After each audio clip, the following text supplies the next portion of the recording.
хэлээ засал хийлгэн гээд. Гэтэ яс юм дээр бол тэр би гэхдээ энэ тентхийн шашин бол үгүйсэхгүй та нарын маань итгэл үгүйсэхмээргүй байна. Гэхдээ ховсын эмчилгээ бол ямар нэгэн шашин биш. Энэ бол шинжлэх ухаанд суурилсан одоо тийм сэтгэл заслын хамгийн хүчтэй арга юм шүү. Тэгэхээр та нар маань одоо энэ лам бөөд одоо нөгөө нэг ингээд итгээл лам бөөд итгээл одоо намайг тэг гэсэн инг гэсэн гээл одоо тэдэм 200 300 мянгаар ном уншуулад явж байгаа оронд шинжлэх ухаанаар батлагдсан шинжлэх ухаан батлагдаад өгсөн тэр аргаараа тэрний оронд өөртөө нэг удаа ч гэсэн ховс аваад орчих юм бол нэг травмагаа нэг айдсаа ч гэсэн нэг гомдлоо ч гэсэн ингээд уул мөргөө аваад хаяна. Зүгээр нэг бид нар одоо бясалгал хийх үед гомдлыг нэг арилгуулад баг зэрэг арилгуулад хөнгөрдөг тийм үү?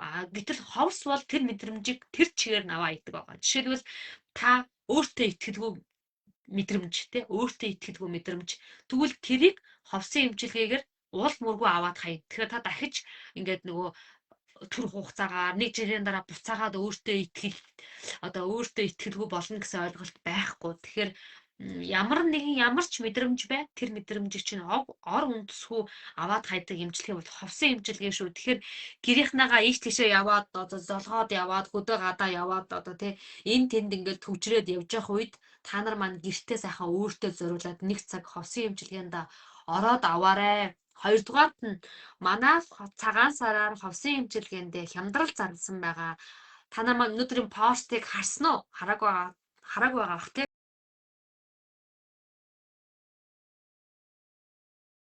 Эмчилгээ маань хамгийн анх анагаах ухаан дээр эмчит нар маань ашигладаг байжээ. Тэг хамгийн анх Америкийн нэгдсэн улсад эмчит нар маань хамгийн анх ашиглаж ирсэн байна.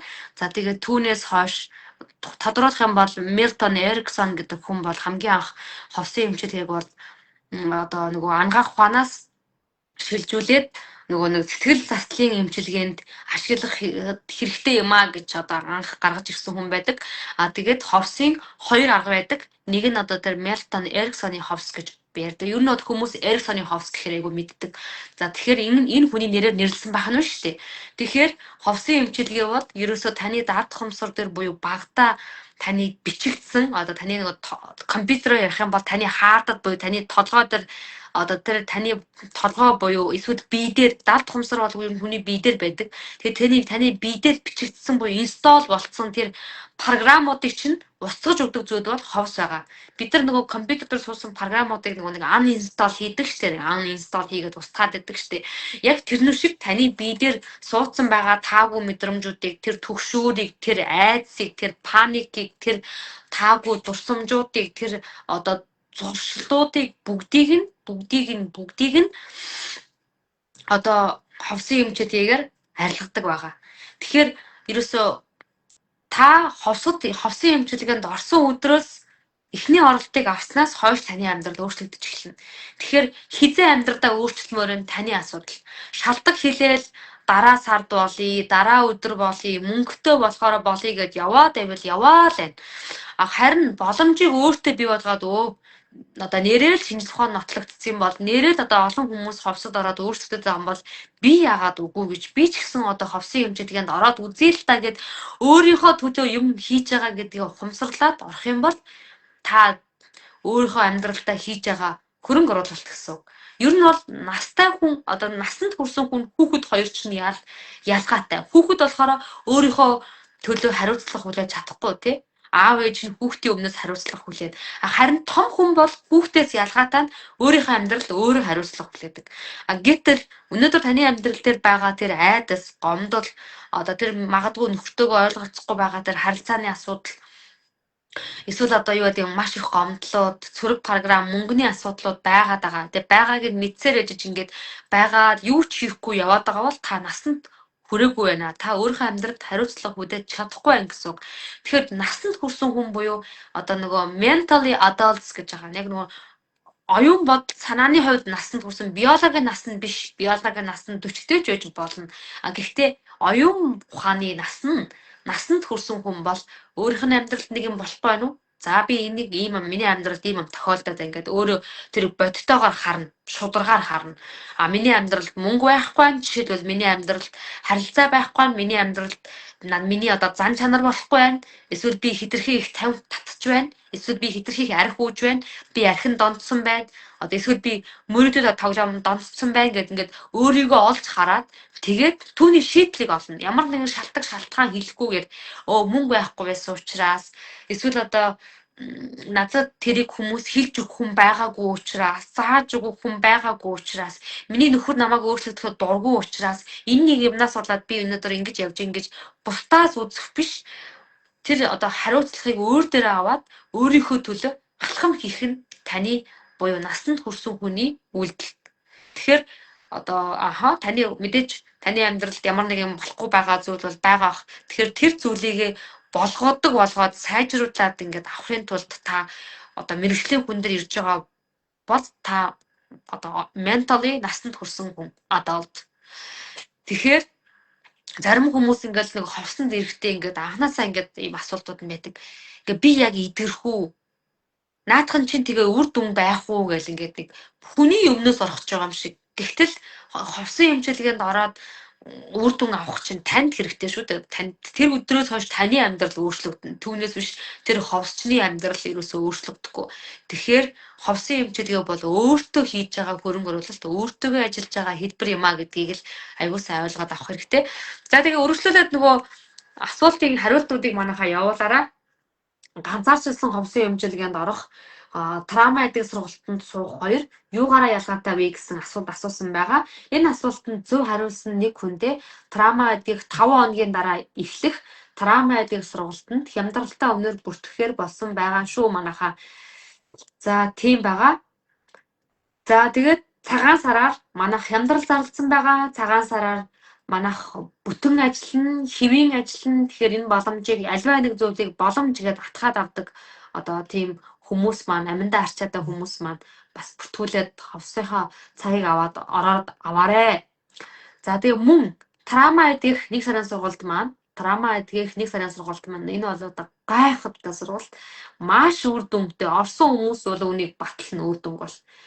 Тэгэхээр энэ сургалт маань сурагчдын хүсэлтээр 2 дахь удаага явагдаж байгаа. Тэгэхээр энэ сургалт маань одоо 5 хоноод эхлэх гэж байна.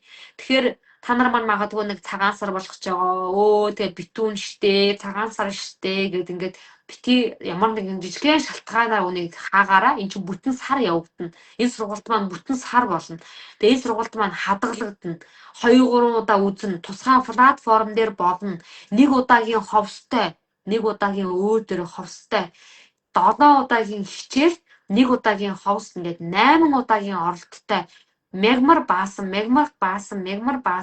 баасан гарах дандаа 21 цагаас болдог ийм сургалт байгаа шүү. Тэгээ энэ сургалтанд өнгөрсөн одоо 1 сар та нар маань мэдж байгаа бах. 1 сард явагдахад орсон хүмүүс маань сургалтаа хүлээдэг байсан. Ингээд бүр сургалтаа бүр ингээд амар хүлээдэг байсан. Би хүртэл ингээд тэр сургалтыг орчуулдаг байхгүй. Тэгээд хүлээгээл өнөөдөр юу заах болоо тэр хүлээн зөвшөөрдөг трама гэж тийм юм байдаг байсан байх шүү дээ. Нэрээ би тийм хүмүүсийг мэднэ. Тэр хүмүүс яг ийм траматай байсан юм байна гэж бодоо бүр ингээд амар догтлоод тэр 21 цагийг хүлээдэг байсан шүү дээ. 21 цагийг.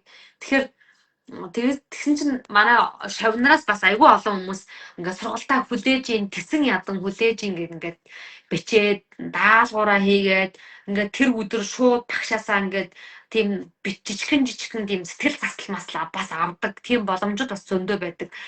Яг ингээд нэг юм шууд явагдаж байгаа ч чинь видео тавихгүй шүү дээ. Шууд ингээд видео тавихгүй. Тэр чинь шууд явагдаж байгаа учраас багштайгаа камера өгөөд ярина. Ямар нэгэн асуудлуудаа шийдвэрд болно. Ер нь бол айгүй гой сургалт. Тэгээ 160 мянган төгрөгөөр ерөөсөө тийм сургалт олдохгүй хаа манайхаа. Тэгээ дээрээс 1 удаагийн ховстой 7 хичээлэн долуулаа лайв хэлбэрээр явагдана. Та нарын асуултанд хариулаад та нарын дүрс мөрсийг харж байгаад ингээ хийгдэн. Тэгээ 1 удаагийн ховс хийгдэн. Бэлэн видео биш. За тэгэхээр энэ сургалтанд одоо тий 160 мянган төгрөгөөр 159 мянган төгрөгөөр тий 159 мянган төгрөгөөр амжиж бүртгүүлээрээ манайхаа 5 өдөр үлдсэн байна. Одоо хөдөө гадаа явж итэл энэ сургалт чинь эхэлчихнэ. Тийм учраас сургалтанд яг одоо манай пэйж руу чатчиж сургалтанд бүртгүүлээрээ бас энэ суудал муудал нь нөгөө платформуд нь дүүрж байгаа учраас манайхаа амжаад бүртгүүлээрээ. Таны одоо нөгөө цагаан саргаар төгжиж байгааг барайл митүүн гэдэг ууц гэ явж идэл чинь нөгөө сургалт маань дүүрлээ манайхаа дахиад явагдах хэсгийг бол мэдэхгүй байна. Би явуулах уу гадаад одоо сэтгэл зүйч сэтгэл засалч хүн явуулах учраас энэ сургалтанд амжаад бүртгүүлээрээ. За тэгээд ховсын эмчилгээнд яг одоо чатаар бичээд цаг аваарай. Манай 2 ховсчин маань байгаа. Тэгээд цагаан сарыг бас ашиглаад гэрийнхэн чинь зоргоод тэр явж л байг. Та ирээдүйдээ хөрөнгө оруулалт хийгээрэй. Гэрийнхэн чинь баяр тэмдэглээд явж л байг. Баяр угаасаа дуусахгүй шүү дээ. Монголын баяр дуусахгүй. Өдөр болгон баяр, жил болгон баяр тэмдэглэдэг тий. Өөрчлөж байгаа юм байхгүй. Тэгэхээр одоо энэ жил нэг өөрийнхөө төлөө нэг өөрчлөгдөх тийм алхмыг бас хийгээсэй гэж бодож байна. Тэгээ та үйлдэлээ өөрчлөхгүй бол таны амьдрал өөрчлөгдөхгүй. Тэгэхээр та юу ч өөрчлөгдөхгүй бол таны амьдрал юу ч өөрчлөгдөхгүй. Тэгэхээр энэ үг бол маш одоо хэрэгтэй. Миний бол маш их одоо нөгөө санаж явдаг үгийн нэг. Хэрвээ та юу ч өөрчлөхгүй бол таны амьдралд юу ч өөрчлөгдөхгүй. If you don't change anything гэж байгаа тийм чи юу ч өөрчлөхгүй бол nothing gonna change юу ч өөрчлөгдөхгүй гэж байгаа. Тэгэхээр яг энэ үгийг бас та нар маань хэрвээ та нар эргэлзэж байх юм бол ховс хийгэл авдсан билүү, байдсан билүү, ордын билүү гэл ингээ эргэлзэж байх юм бол миний энэ үгийг санаарай. Хэрвээ та юу ч өөрчлөгдөхгүй бол таны амьдралд юу ч өөрчлөгдөхгүй. Хинч таны амьдралыг гаднаас ирээд янзалж өгөхгүй шүү манайхаа. Тэр нь бол баттай. Өө таны амьдралд мөнгө байхгүй байгаа юм байна гэд хинч ирээд таны амьдралд өвчлөчний орлого өгөхгүй. Хинч таны амьдрал дээр байгаа нөхөдтэйгөө харилцаагч нь ирээд засч янзалж өгөхгүй. Хинч гаднаас ирээд таны зан аашиг янзалж өгөхгүй. Хинч гаднаас ирээд таны трама гэдгийг өгөхгүй. Чи өөрөө зүгээр болохгүй. Тэгэхээр та алхам хийх ёстой. Хэрвээ та юу ч өөрчлөхгүй бол таны амьдралд юу ч өөрчлөгдөхгүй. Тэгэхээр трамадик сургалтанд байд юм уу, ховсын эмчилгээ байд юм уу, юу байдгийг яг мэрэгжлийн ингээд ийм шинж ухаанаар батлагдсан юмнуудыг өөр дөрөө аваад алхам хийх ёстой гэсэн үг. За би яг нөгөө нэг юмны хариултыг хэлэх гээд энэ хариултыг хийхгүй одоохондоо хүн тодорхойгүй учраас хариултыг хийхгүй хүнээ тодруулсныхаа дараа хэлнэ. Ерөнхийдөө хэрэг танд трама байгаа бол таны би ингээд одоо тийм ингээд ямар нэгэн ууралсан үед зүрх дэлсээд гар хөл салгалдаг бол та паник атакт орсон байна. Паник атак орсон хүн бол маш олон трама зэрэг давхцахаараа удаан үргэлжлэхээр паник атакт орчдөг. Өөрөөр хэлэх юм бол бидний энэ даалт фомсор тэр нөгөө негативны сөрөг эмошнуудыг одоо нөгөө сэтгэл хөдлөлтүүдийг дийлэхгүй болохоор реакц үзүүлээд паник болдог. Гар хөл салгалдаг, зүрх ингээд одоо гэд тогшдог одоо юу гэвэл зүрх зохилт ихсдэг. Энэ зүйлүүд чинь одоо хүний бие ингээд үзүүлж байгаа reaction. Тиймээс одоо хэрэг таны одоо нөгөө сэтгэл готролд орчихсон байнга үхэх талаар боддог. Эсвэл одоо юу ч хийх хүсэлгүй, өглөө сэрэгтэл ядарсан сэрдэг ийм хүнд байдалтай байвал та ховсын эмчилгээ трама гэдэг сургалт хоёулангийг хослуулах юм шүү. Тэгэхээр одоо сая би асуулт авсан тий. Ховсын эмчилгээнд дангаараа ганцаарчлсан ороод трамага идэх хэн тэгээд трама гэдэг сургалтанд суух хоёр юугаар ялгаатай вэ гэсэн асуултанд тавьсан байгаа. Ер нь бол хоёулангийг хослуулах нь үр дүнтэй. Жишээлбэл та мацаг бариад мацаг барихын хажуугаар нөгөө нэг жимд явах юм бол фитнест явах юм бол та маш сайн турдаг шүү дээ тий. Мацаг бариад дээрээс нь жимд явах юм бол хослуулах юм бол сайн үр дүн гардаг шиг та ховсын эмчилгээнд ганцаарчилсан өөр дээр аваад сөрөг мэдрэмжүүдээ бүгдийг нь устгуулад дээрээс нь давхар трамадик сургалтанд ороод асууснаас буюу өөртөө ойлголтуудыг авч аваад мэдлгүүдийг олж аваад тэгээ жижигхэн нөгөө нэг тийм нөгөө жижигхэн тасгалуудыг практикуудыг хийгээд эхлэх юм бол энэ бол одоо нөгөө төгс хослол болж өгнө гэсэн. Тэгэхээр трама бол ерөөсөө тийм хурдан бол идэхгүй. Тэр чинь бүр 7 наснда бага наснда би болсон зүйл. Тэг өнөөдөр хүртэл тань дээр байгаа зүйл учраас энэ бол хүнээс ерөнхийдөө жоохон тийм хүч, зориг, төвчээр, мөнгө шаарддаг зүйл байгаа. Тэгэхээр мэдээж энэний цаана таныг маш гоё амьдрал, таныг тэс өөрчлөгдсөн амьдрал хүлээж байгаа. Тэгэхээр одоо хүмүүсийн хамгийн их бууж өгдөг зүйл нь өөрийгөө нэг дөнгөж эхлэн гутаал бууж өгөх гэдэг үгүй.